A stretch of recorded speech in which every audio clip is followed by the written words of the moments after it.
No eres mi sangre, así que... Olvidé ponerte en el testamento, sentenció mi padre. Todos rieron. Me acerqué y rompí su regalo en pedazos. Cuando vio lo que era, el rey de acero se derrumbó. Si aún no estás suscrito al canal, haz clic en el botón de suscripción y activa la campanita para no perderte ninguna de nuestras historias. Tu apoyo significa todo para nosotros. Si esta historia te parece interesante, déjale un like. También me encantaría saber de qué ciudad eres, déjanos el nombre de tu ciudad en los comentarios. Ahora, empecemos con la historia. Si me hubieras visto aquel día, entrando en la fiesta con un traje de lana discreto, un fantasma silencioso en mitad del bullicio, habrías pensado que era un invitado más. Quizá un socio menor, un conocido lejano. Pero no lo era. Era el hijo. El que no había sido invitado. La finca de mi padre cerca de Bilbao era un monumento a su ego. Un césped tan verde que dolía a la vista, camareros que se movían con una eficiencia casi robótica y una orquesta de jazz que tocaba con más técnica que alma. Para mí, un ingeniero acústico, el lugar era una cacofonía. Las risas agudas de los invitados rebotaban en los ventanales de cristal, el murmullo de las conversaciones formaba una pared de ruido blanco y el tintineo de las copas era como una lluvia de cristales rotos. Un espacio acústicamente hostil. Un reflejo perfecto de mi vida en esa casa. Apenas di 2 pasos dentro del jardín cuando una voz familiar, untada en sarcasmo, cortó el aire. Vaya, vaya, dijo mi hermano Bruno, acercándose con una copa de champán en la mano. Su traje era italiano, caro y le quedaba ligeramente grande. Si es el artista de la familia. ¿Has venido a grabar el sonido del éxito o solo a hacer una escena? Algunos que estaban cerca rieron por lo bajo, mirándome con una mezcla de curiosidad y lástima. No respondí. Le dediqué una sonrisa tan fina como el filo de un cuchillo y seguí caminando. No había venido a pelear con los monos del circo. Había venido a hablar con el domador. Mientras avanzaba entre la multitud, mi mente, como un eco indeseado, retrocedió en el tiempo. Hubo una época, justo después de que me adoptaran, en la que creí que era el elegido. Así me lo decía mi madre, Elara. No creciste en mi vientre, Kael, susurraba mientras me arropaba por las noches, pero creciste en mi corazón. Yo me aferraba a esas palabras como a un amuleto. Mi padre, Lisandro, era un hombre forjado en la industria del acero del País Vasco. Un titán de voluntad férrea y palabras escasas. Pero a veces, cuando era pequeño y le enseñaba mis notas sobresalientes, creía ver un destello de orgullo en sus ojos. Teníamos una vida cómoda. No éramos la ostentación que vendría después, pero había calor. Había un hogar. Y entonces, cuando yo tenía 8 años, nació Bruno. Y el centro del universo se desplazó. De repente, yo, que había sido el Sol, me convertí en un planeta helado en una órbita lejana. Todo giraba en torno a Bruno. Sus primeros pasos, sus primeras palabras, sus rabietas. Me dije que era normal. Él era el bebé. El heredero. El de la sangre. Pero la casa, que antes tenía momentos de calma, se volvió ruidosa. No por los llantos de Bruno, sino por la tensión. Lisandro hablaba más alto, reía más fuerte, llenaba cada espacio con su presencia abrumadora. Elara, que antes tocaba el piano en el salón, dejó de hacerlo. El silencio de su música fue el primer sonido de la pérdida. Mi refugio se convirtió en el armario empotrado de mi habitación. Era un espacio pequeño, oscuro, lleno del olor a madera y naftalina. Allí dentro, el mundo exterior se atenuaba. Los gritos ahogados de mi padre cuando un negocio iba mal, el tintineo nervioso de los cubiertos durante las cenas silenciosas, todo se convertía en un murmullo grave y distante. No me escondía para no oír. Me escondía para poder escuchar de verdad. Apoyaba la oreja en la pared fría y me concentraba en los sonidos puros. El tic-tac rítmico y predecible del viejo reloj del pasillo. Mi propia respiración, un metrónomo constante en mitad del caos. El latido de mi corazón. En ese pequeño universo de silencio controlado, encontré la paz. En ese armario, sin saberlo, decidí mi vocación. Pasaría el resto de mi vida intentando construir para otros la armonía que a mí me fue negada, tratando de limpiar el ruido del mundo para que la gente pudiera escucharse a sí misma. La adolescencia fue una larga lección sobre la incompatibilidad de frecuencias. Mi mundo y el de mi padre vibraban en planos completamente diferentes. Él intentó, a su manera, atraerme a su universo. Me llevaba a la acería, un monstruo de metal y fuego que rugía día y noche a las afueras de la ciudad. «Escucha eso, Kael», me gritaba por encima del estruendo ensordecedor de la maquinaria. «Es el sonido del progreso. Es el latido del corazón de nuestra familia». Yo asentía, pero lo único que oía era caos. Una sinfonía brutal de metales chocando, vapor siseando y motores gritando. Mi instinto era analizarlo, descomponerlo en sus frecuencias fundamentales, encontrar el origen de cada onda expansiva que hacía vibrar el suelo bajo mis pies. Para él, era poder. Para mí, era violencia acústica. Mientras tanto, mi mundo se tejía en el silencio. Con el dinero que ahorraba, me compré mi primera grabadora de campo. Me escapaba durante horas a iglesias abandonadas en los pueblos cercanos para capturar la pureza de su reverberación. Me sentaba en mitad del bosque y grababa el sonido del viento filtrándose entre las hojas, intentando distinguir el susurro del roble del murmullo del haya. Bruno, por su parte, seguía el camino trazado por nuestro padre. Sus trofeos de fútbol adornaban el salón. Sus notas mediocres en el colegio se perdonaban porque tenía olfato para los negocios. Era el reflejo de Lisandro, una versión más joven y arrogante. La confirmación final de mi exilio llegó una noche, cuando yo tenía 16 años. Volvía tarde de una de mis excursiones sonoras. La puerta del despacho de mi padre estaba entreabierta. Estaba hablando con uno de sus socios, un hombre corpulento con voz de barítono. «El chico es listo, Lisandro», decía el socio. «Bruno tiene tu empuje, pero Kael tiene una mente diferente. Podría ser útil». Hubo una pausa. Luego, oí la voz de mi padre, grave y cortante como una plancha de acero al caer. «Mi sangre, Bruno, entiende el poder del acero». El otro, hizo una pausa despectiva, «juega con ecos». «Juega con ecos». Esa frase se grabó en mi memoria. No la dijo con ira, sino con la certeza fría de un hecho consumado. Yo no era una inversión, era un pasatiempo. Un eco en una casa que solo valoraba la voz original. Aquella noche, en la oscuridad de mi cuarto, no lloré. Encendí mi grabadora y susurré en el micrófono: «Un día, mis ecos serán más fuertes que tus gritos». No fue una promesa. Fue un cálculo. Un plan. Cumplí los 18 en un martes lluvioso de octubre. No hubo tarta, ni regalos, ni celebración.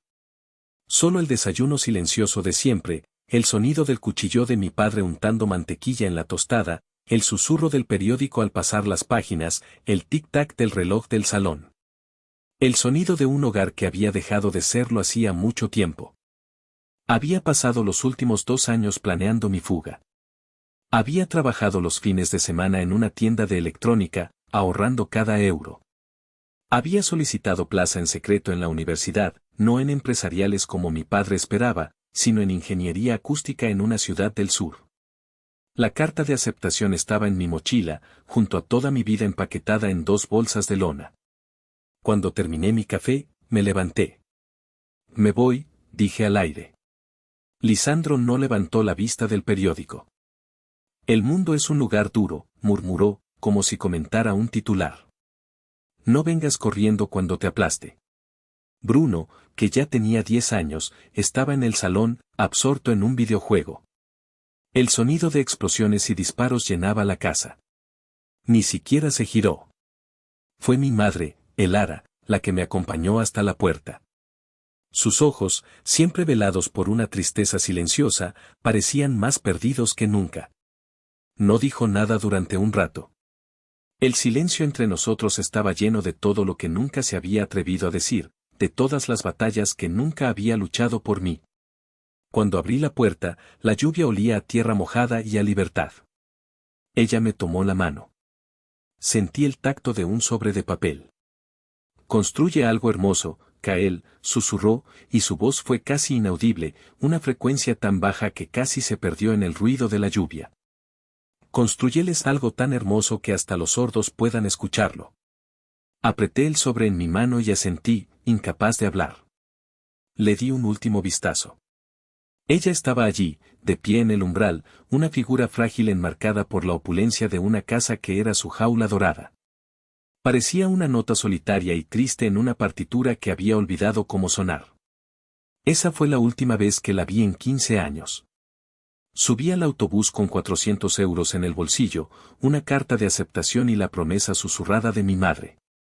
El motor del autobús rugió, y mientras me alejaba, el sonido de mi antigua vida se fue atenuando hasta convertirse, por fin, en silencio.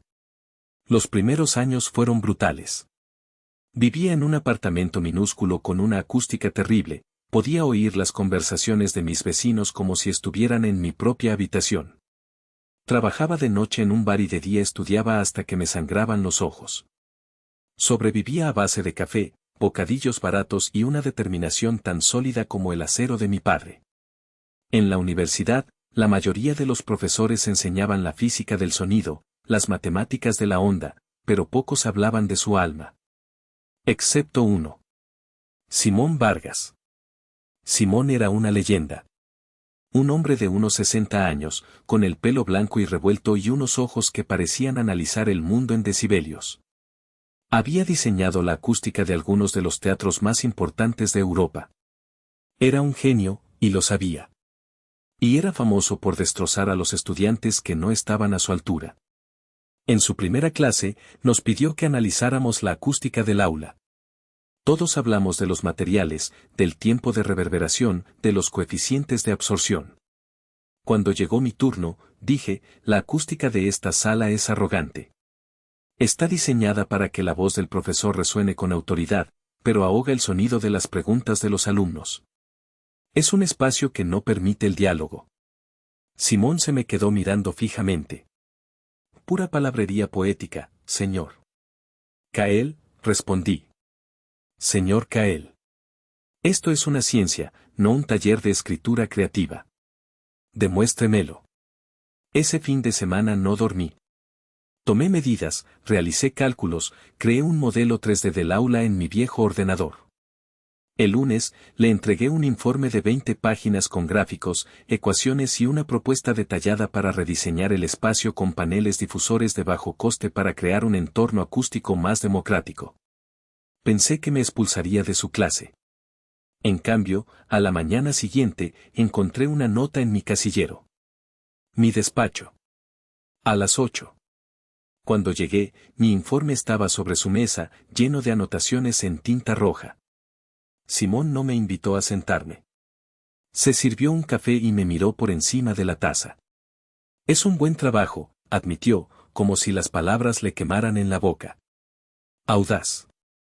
Un poco insolente. Pero bueno. Hizo una pausa. ¿Por qué te importa tanto todo esto, Kael? Le conté todo. Mi infancia, el armario, el ruido, el silencio. Cuando terminé, él asintió lentamente. Ya veo, dijo. No estás huyendo del ruido. Estás persiguiendo la claridad. Dejó la taza sobre la mesa. La mayoría de los ingenieros construyen cosas para que la gente las vea. Nosotros construimos para que la gente sienta. Construimos el espacio invisible entre la nota y el oído, entre la palabra y el alma. Es una responsabilidad enorme. Se inclinó hacia adelante. Si de verdad quieres aprender, te enseñaré. Pero te advierto que te exigiré todo lo que tienes, y probablemente más. Acepté sin dudarlo. Simón se convirtió en mi mentor. En el padre que debería haber tenido. Me enseñó que la acústica no era solo física, era psicología. No se trataba de eliminar el eco, sino de esculpirlo para que abrazara el sonido. No se trataba de crear silencio, sino de darle forma y significado. Gracias a él, dejé de ser un chico que jugaba con ecos y empecé a convertirme en un hombre que construía catedrales de sonido. Después de graduarme y trabajar varios años bajo la tutela de Simón, sentí que era el momento. con mis ahorros y un pequeño préstamo, fundé mi propia firma, Armonía Pura. El nombre era una declaración de intenciones. Mi oficina era una habitación alquilada en un edificio antiguo, pero mi equipo era de primera. Había invertido todo en la mejor tecnología de medición y modelado. Los primeros meses fueron un desierto. Las grandes firmas de arquitectura preferían trabajar con ingenieros conocidos. Mi portafolio era sólido, pero mi nombre era nuevo. Estaba a punto de tirar la toalla cuando recibí una llamada. Era Inés, una joven arquitecta que estaba empezando a hacerse un nombre por sus diseños minimalistas y atrevidos. He visto tu trabajo de fin de carrera, dijo por teléfono, con una voz directa y llena de energía. Me gusta tu filosofía. Odio los auditorios que parecen mausoleos. Estoy diseñando un pequeño centro cívico y quiero que la sala principal suene íntima, cálida. Como si un amigo te contara un secreto al oído. ¿Crees que puedes hacerlo? Era un proyecto pequeño, con un presupuesto ajustado. Pero era una oportunidad. Trabajamos juntos durante meses. Inés diseñaba las formas y yo diseñaba el espacio invisible que las llenaría. Usé maderas no tratadas, paneles con microperforaciones ocultas, geometrías irregulares en el techo para romper las ondas estacionarias. Cuando el auditorio se inauguró, la crítica arquitectónica elogió el diseño de Inés. Pero fue un crítico de música el que entendió mi trabajo. Escribió, la arquitectura del edificio es notable, pero su verdadera genialidad es invisible. El sonido en esa sala tiene una claridad y una calidez que desarman. El silencio es tan presente y rico como la música. Uno no escucha el sonido, lo respira. Esa crítica lo cambió todo. Mi teléfono empezó a sonar. Arquitectos de toda España querían esa perfecta invisibilidad. Mi firma creció. Contraté a un pequeño equipo de ingenieros que compartían mi visión. Nos especializamos en proyectos donde la acústica no era un añadido técnico, sino el corazón de la experiencia. Diseñamos estudios de grabación donde los músicos decían que podían escuchar los colores de sus instrumentos. Teatros donde hasta el susurro más leve en el escenario llegaba con una claridad prístina a la última fila. Salas de juntas donde la acústica fomentaba la conversación y no la confrontación. Mi éxito no era ruidoso. No salía en las revistas de sociedad como mi padre. Mi prestigio era silencioso, un secreto a voces entre los que valoraban la sutileza. Ganaba mucho dinero, más del que había imaginado, pero nunca fue ese el objetivo. El verdadero pago era recibir una llamada de un director de orquesta que, con la voz quebrada por la emoción, me decía que nunca antes había escuchado a su orquesta sonar de esa manera. Había construido un imperio invisible, una fortaleza hecha de armonía y claridad. Y me preguntaba si su eco, por fin, habría llegado a los oídos de mi padre. La noticia me llegó a través de Inés, con quien había forjado una sólida amistad además de una exitosa colaboración profesional. Me llamó una tarde a la oficina. Oye, Kael, dijo, con un tono casual que no lograba ocultar la vacilación. He oído algo. Tu padre se jubila. Parece que van a montar una fiesta por todo lo alto, 70 cumpleaños y despedida. Será en un par de semanas. Colgué el teléfono y me quedé mirando por la ventana de mi estudio. 15 años. 15 años sin una llamada, sin una carta, sin un solo contacto. Al principio, intenté ignorarlo. Borré el mensaje mental, me sumergí en los planos de un nuevo auditorio. Pero la idea se quedó ahí, como un acúfeno de baja frecuencia, un zumbido persistente en el fondo de mi mente. No era por un deseo de reconciliación. Ese barco había zarpado hacía mucho tiempo. Era algo más profundo. La necesidad de cerrar la partitura. De escribir la nota final yo mismo, en mis propios términos. Fue entonces cuando la idea del regalo vino a mí. No sería un reproche, ni un discurso. Sería un acto simbólico, un gesto que solo él entendería en toda su devastadora magnitud. Recordé una historia que mi padre solía contar con orgullo en las cenas de negocios. Como en su juventud, antes de amasar su fortuna, había intentado comprar los estudios Sombra, un legendario estudio de grabación cerca de San Sebastián. Mitos de la música española habían grabado allí sus obras maestras. El estudio había caído en desgracia y estaba en venta. Lisandro no lo quería por su historia, sino por su ubicación privilegiada. Quería demolerlo para construir un complejo industrial. Pero el viejo dueño, un músico bohemio, se negó a vendérselo. Usted no sabe escuchar, señor, le había dicho. No le vendería el alma de este lugar. Busqué información. Los estudios seguían allí, en ruinas, olvidados. Hice algunas llamadas. A través de una serie de intermediarios, localicé a los herederos del dueño. Les hice una oferta astronómica. Aceptaron. Compré el sueño que mi padre no pudo corromper. Y lo puse a su nombre. Era el regalo perfecto.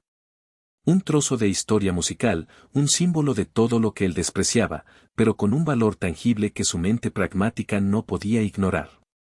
Era decirle, puedo comprar y regalarte las cosas que tú, con todo tu poder, nunca pudiste ni poseer ni entender. El mundo que despreciaste ahora me pertenece, y te lo ofrezco en una bandeja. No esperaba que lo aceptara. Esperaba que entendiera. La noche de la fiesta, conduje hasta la finca de mi infancia. El aire de la costa vasca era fresco y salado. No puse música en el coche. Quería llegar con los oídos limpios, listo para la performance final. En el bolsillo interior de mi chaqueta, la carpeta de cuero con la escritura de propiedad pesaba como una piedra. Cuando entré, la escena fue exactamente como la había imaginado. La opulencia forzada, la gente riendo demasiado alto, mi hermano Bruno pavoneándose como el heredero del trono. Tras nuestro breve y gélido encuentro inicial, lo ignoré y me moví entre la multitud, un observador silencioso. Finalmente, llegó el momento de los discursos. Varios socios y amigos subieron a un pequeño escenario para elogiar a Lisandro. Hablaron de su visión, de su tenacidad, de su imperio de acero. Entonces, mi padre subió. Tenía 70 años, pero se mantenía erguido y fuerte, con el pelo completamente blanco peinado hacia atrás. Irradiaba poder. Recorrió a la multitud con la mirada, deteniéndose un instante en mí. Una sonrisa casi imperceptible, afilada y cruel, se dibujó en sus labios. Gracias a todos por vuestras amables palabras, comenzó, su voz grave resonando a través de los altavoces. Habló de sus logros, de la fábrica, del legado que había construido. El público escuchaba cautivado. Pero un legado no son solo fábricas y cifras, continuó, mirándome directamente. Un legado es la sangre. Es la continuidad. Se giró hacia Bruno, que estaba a su lado, hinchado de orgullo. A mi hijo, Bruno, que seguirá mis pasos, le dejo todo. La empresa, las propiedades, todo lo que he construido. Él es mi futuro. El público aplaudió. Lisandro levantó una mano para pedir silencio. Su mirada volvió a clavarse en mí. El aire se volvió denso. Sé que algunos os preguntaréis por mi otro hijo, Kael, dijo, y la forma en que pronunció mi nombre lo convirtió en un insulto. Bueno, como algunos sabéis, él no es mi hijo biológico. Eligió un camino, diferente. Hizo una pausa dramática. Así que, al redactar el testamento, supongo que, con tantas cosas en la cabeza, se me olvidó poner su nombre. El silencio se rompió por una carcajada nerviosa, que fue seguida por otras. No fue una explosión de alegría, sino el sonido incómodo de gente que no sabía cómo reaccionar y optaba por seguirle la corriente al hombre poderoso. Bruno sonreía de oreja a oreja. Mi madre, Elara, sentada en la mesa principal, bajó la mirada a su plato, su rostro una máscara pálida de humillación. Mi padre remató la faena. Al final, la sangre es más densa que, buscó la palabra con sorna, el aire. La carcajada de Bruno fue la más fuerte de todas. Para mí, en ese instante, todo el ruido de la fiesta se desvaneció. Solo quedó el sonido de una puerta cerrándose para siempre. Fue el momento de la más absoluta y perfecta claridad. No me moví. Dejé que las risas se apagaran, que la incomodidad se asentara en el aire como un polvo fino y tóxico. Dejé que todos me vieran de pie, solo, en mitad del jardín, el objeto de la broma final de mi padre. Mi rostro no reflejaba ira ni dolor. Estaba vacío. En calma. Era la calma del centro de un huracán. Luego, empecé a caminar. Mis pasos eran lentos, deliberados. Cada pisada sobre el césped perfectamente cortado era un compás en mi sinfonía silenciosa. El murmullo de la gente cesó. Las cabezas se giraron. La orquesta, que había empezado a tocar una melodía suave, se calló. El único sonido era el de mis zapatos de cuero sobre la hierba. Llegué a la mesa principal. Lisandro me miraba con desafío, una ceja arqueada. Bruno sonreía con suficiencia. El Aran no se atrevía a mirarme. Saqué la carpeta de cuero de mi chaqueta y la coloqué suavemente sobre el mantel blanco, justo al lado de la tarta de cumpleaños de 3 pisos. Tenías razón, padre, dije. Mi voz, sin micrófono, sonó clara y resonante en el silencio repentino. Cada sílaba estaba perfectamente modulada. Has construido un gran legado. Abrí la carpeta y saqué la única hoja de papel que contenía. La sostuve para que la vieran. Y como un legado tan grande merece un regalo a su altura, quería darte algo que siempre quisiste. Leí el título en voz alta, escritura de propiedad. Parcela y edificio. Estudio sombra. El rostro de Lisandro cambió. La arrogancia se desvaneció, reemplazada por una confusión total. Pude ver el destello de la antigua codicia en sus ojos. Tuyo, dije. Para hacer con él lo que siempre quisiste. Hice una pausa. La tensión era tan palpable que se podría haber cortado con un cuchillo. O era tuyo, corregí suavemente. Y entonces, con un movimiento lento y preciso, rompí la escritura por la mitad. El sonido del papel rasgándose fue atronador en el silencio absoluto. Fue un sonido seco, violento, definitivo. Se oyeron jadeos ahogados alrededor. Volví a rasgar los 2 trozos, convirtiéndolos en 4. Y luego en 8. Y seguí, hasta que lo que había sido un documento de millones de euros fue solo un puñado de confeti inútil en mi mano. Abrí la palma y dejé que los trozos cayeran, revoloteando como nieve sucia sobre el glaseado blanco del pastel. Nadie se reía ahora. Nadie se movía. Nadie respiraba. La cara de Bruno era una máscara de estupefacción. El Ara se llevó una mano temblorosa a la boca, sus ojos fijos en mí, llenos de un terror y una admiración que nunca antes había visto. Y Lisandro, su rostro se había quedado sin color. Sus labios estaban entreabiertos. El rey de acero, el hombre que controlaba hornos y fortunas, se quedó allí, inmóvil, mirando los restos de un sueño que acababa de tener y perder en menos de un minuto. Me incliné ligeramente hacia él y le dije, en un susurro que solo él pudo oír, yo no juego con ecos, padre. Yo construyo el silencio. Me di la vuelta y me marché. No hubo aplausos. No hubo confrontación. Solo el peso de 100 pares de ojos en mi espalda y el sonido de mi propio corazón, latiendo fuerte, rítmico y, por primera vez en mucho tiempo, en perfecta armonía. Conduje de vuelta a mi apartamento en la oscuridad, sin música, solo con el zumbido de los neumáticos sobre el asfalto. No sentía euforia ni tristeza.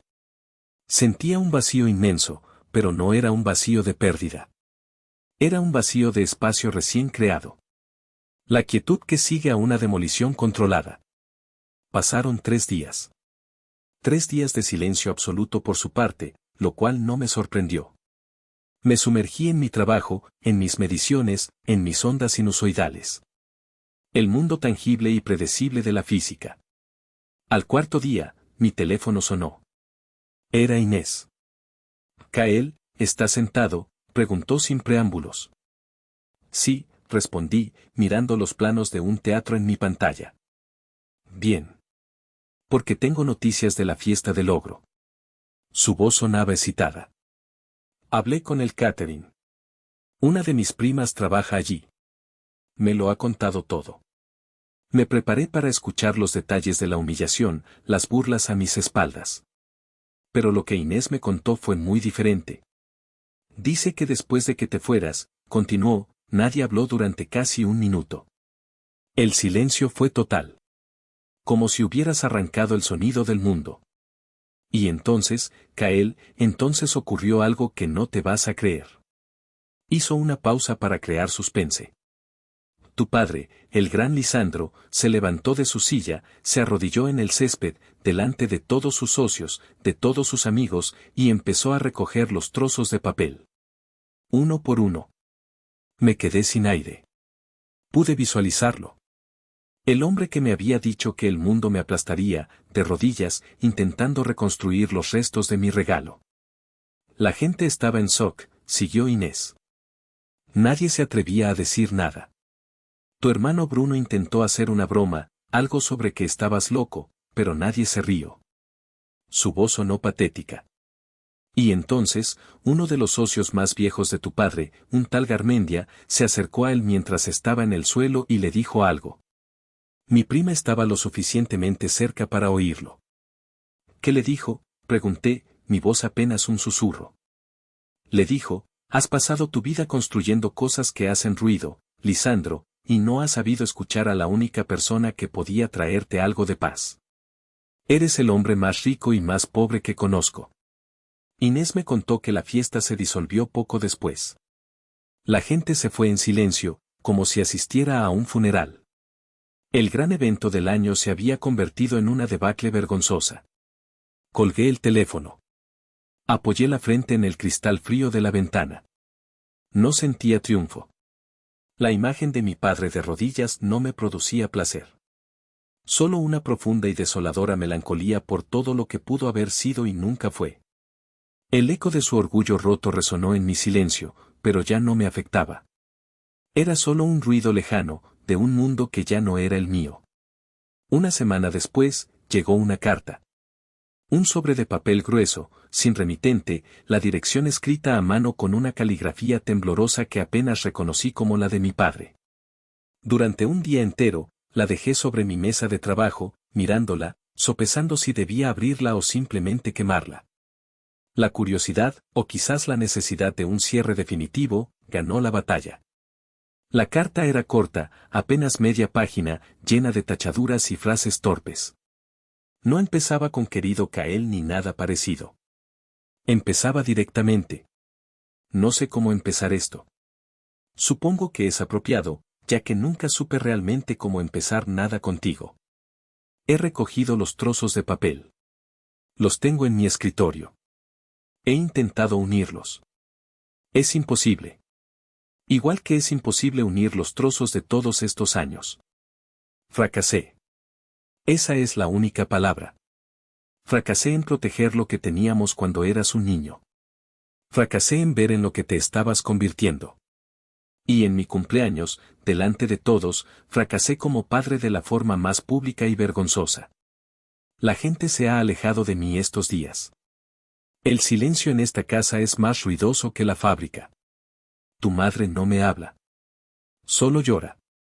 Bruno me culpa a mí. No te pido perdón porque no merezco dártelo ni tú tienes por qué aceptarlo. Solo quería que supieras que he escuchado. Por primera vez, en el silencio que dejaste, he escuchado. Lisandro. Leí la carta 2 veces. No sentí rabia. No sentí compasión. No sentí nada. Era la confesión de un hombre quebrado, pero su quiebra ya no era mi responsabilidad. Fui a mi archivo, saqué una vieja caja de cartón donde guardaba mis primeros bocetos, mis primeros proyectos de la universidad. Guardé la carta allí dentro, junto a una pequeña foto descolorida que había conservado sin saber por qué, mi madre, mucho más joven, sentada al piano, sonriendo. Era donde pertenecía, con las versiones de mí mismo y de ella que habían esperado, que habían tenido esperanza. Al día siguiente, llamé a mis abogados. Les di una sola instrucción: quiero que ejecuten la compra de los estudios Sombra. A mi nombre. Un año después, estaba de pie en la sala de control principal de los renovados estudios. Ya no se llamaban Estudios Sombra. Ahora eran la Fundación Elara, en honor a la música silenciosa de mi madre. La habíamos restaurado, no como un negocio, sino como un santuario.